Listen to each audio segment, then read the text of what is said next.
Hey everyone, it's Elian. In this video, I will explain how I use Benchling to create a model of a CRISPR-Cas9 vector.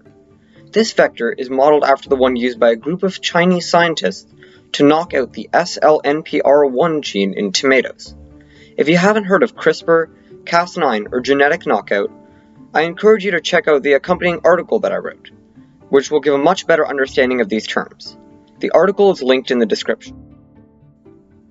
I created this model of a vector on Benchling, a platform for creating DNA models. This vector is a model of one used by a group of Chinese scientists for a knockout experiment on the SLNPR1 gene in tomatoes. They used CRISPR-Cas9 to cut at two locations within the gene in order to deactivate it or knock it out. Throughout this video, I will use my vector model to show how the vector looks and works. So what is a CRISPR-Cas9 vector? A vector is created for direct insertion into the organism whose genes you want to edit. It is composed of three parts: Cas9 itself, guide RNA, and various promoters. Let's take a look at the first part, Cas9. I've mentioned Cas9 several times now, but what really is it? Cas9 is an enzyme isolated from bacteria that has the ability to cut genetic material at specified locations. It works by binding to sites within the DNA and causing a double-strand break. This typically renders the targeted gene inoperable. There's a lot more to talk about with how Cas9 works, so I encourage you to check out the accompanying article for more information. In the vector, Cas9 is placed right in the center. The second part of the vector is guide RNA. Guide RNA is the instructions that Cas9 will use to figure out where in the DNA to cut. This RNA encodes the location of 20 base pairs adjacent to the cutting site, which will be used to check if Cas9 is in the right place before it makes a cut. Without guide RNA, cuts might be made in the wrong place, which could be disastrous for the organism. For the experiment that this vector was used for, Cas9 was instructed to make cuts at two different target sites, which means that there are two guide RNA segments. In the vector, they are here and here. Technically, at this point, the vector could be considered complete. The two required parts, Cas9 and the guide RNA, are ready to be inserted into the organism. However, if they were inserted right now, they probably wouldn't be very successful in making it to the DNA. DNA is required for each stage of a cell's life, and as a result, is guarded very tightly by the cell. It's very similar to a bank vault. The bank wouldn't leave its most valuable goods lying out in the open. They would be under heavy protection. Likewise, DNA is guarded within the nucleus of the cell, which is itself guarded within the cell.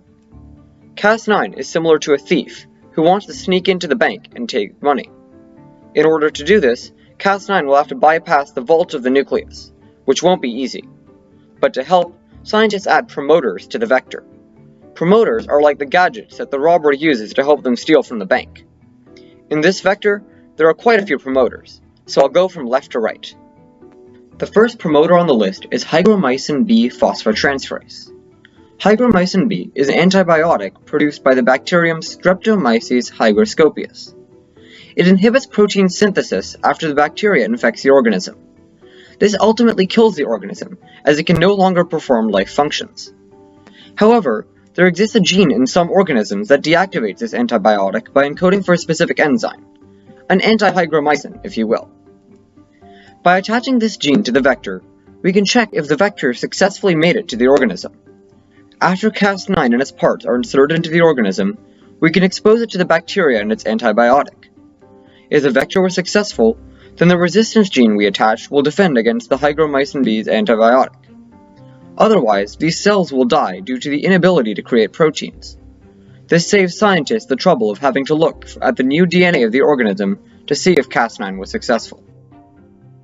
Next up is the cauliflower mosaic virus 35S promoter. This promoter is isolated from the cauliflower mosaic virus. It's a very common promoter, used particularly in plants. It typically helps to activate the foreign materials that are inserted into the plant, and it also helps to bypass plant defenses against foreign material. This will keep Cas9 from being intercepted when the organism recognizes foreign material. It's similar to the robber distracting the security guards guarding the vault. In this vector, the promoter is used twice, right next to each other. The next promoter is the maize ubiquitin promoter. It's isolated from the ubiquitin gene of corn. Fun fact, the ubiquitin gene got its name from the fact that it exists in nearly every organism, making it ubiquitous. This promoter serves a similar function to the 35S promoter from before. In fact, it was originally researched as an alternative to the 35S promoter. In this case, it simply adds to the 35S's function. The ubiquitin promoter is placed right before Cas9. The nuclear localization sequence, or NLS, is a sequence that helps Cas9 bypass the nuclear membrane. This membrane surrounds the nucleus and only allows certain substances into it. This protects the DNA from damage, but has the side effect of keeping Cas9 out. To bypass the nuclear membrane, nuclear localization sequences are placed on either side of Cas9, as shown here. They act similarly to a cloaking device, which tricks a cell into transporting Cas9 into the nucleus. The last two promoters are two similar ones, isolated from the plant Arabidopsis thaliana, or thailcress. Thailcress was one of the first plants to have its full genome sequenced, and it remains a common plant for the testing of genetic modifications. It also contains some sequences that are useful as promoters. Here, the vector includes the U3D and U3B promoters. These promoters are used to bridge the gap between Cas9 and the guide RNA. They make sure that Cas9 receives the correct instructions from the guide RNA so that it cuts in the right location. A different promoter is used for each guide RNA, as you can see here.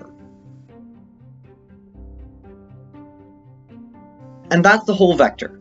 To review, we started with Cas9, an enzyme that can cut DNA. We then added instructions in the form of guide RNA to make sure that Cas9 cuts in the right place. Finally, we added multiple different promoters. Some, like hygromycin B phosphotransferase, help determine if Cas9 was successful in entering the organism. Others, like the 35S promoter and the nuclear localization sequence, help to bypass a cell's defenses to access the DNA. Lastly, we had promoters such as ATU3B and U3D that allowed the guide RNA to work correctly. Thanks for watching.